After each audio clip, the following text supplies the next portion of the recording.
I've got a 98 Dodge Ram, and I found that my power windows came off the track. And when I took the door apart, I found these broken plastic rollers.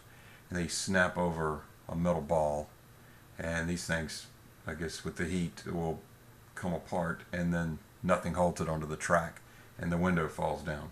So what I found to replace it was this tub and shower replacement hardware. I got it at Home Depot. These are 7/8 or 22 millimeters.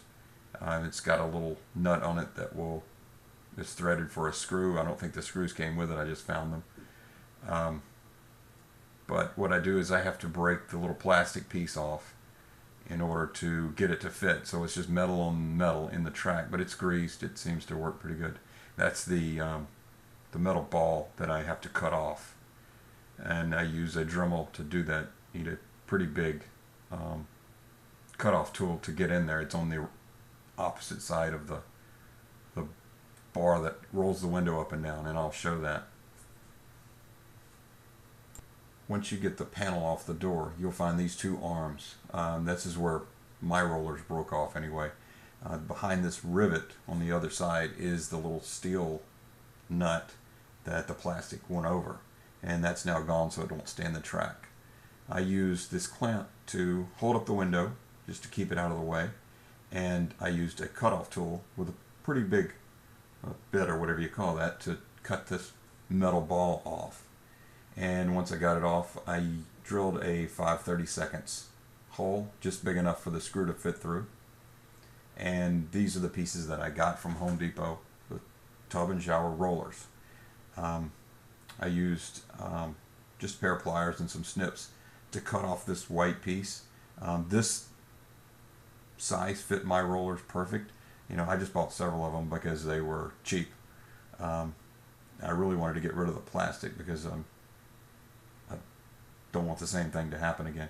So I'll pop it off. It's got some ball bearings in there. You just get rid of that. It's already greased, ready to go.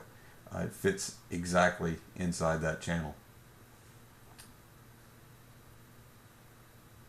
What I found was on one side of the channel, the way it was bent, I couldn't get the metal piece to slide through. It just wouldn't quite fit. There was a bolt in the way. So I slid them both through on one side. And once you get it in there, it's pretty easy to put the screw through the hole, attach it, and I tighten mine down as so it slides. It doesn't roll at all.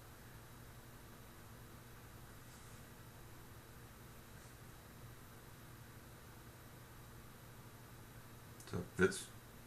I don't know what size screw that is, but I found one that fits in there perfect.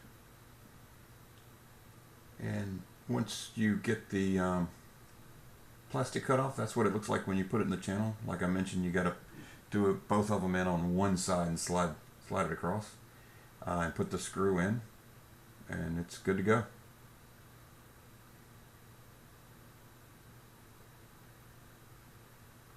Works pretty well. Hope that helps.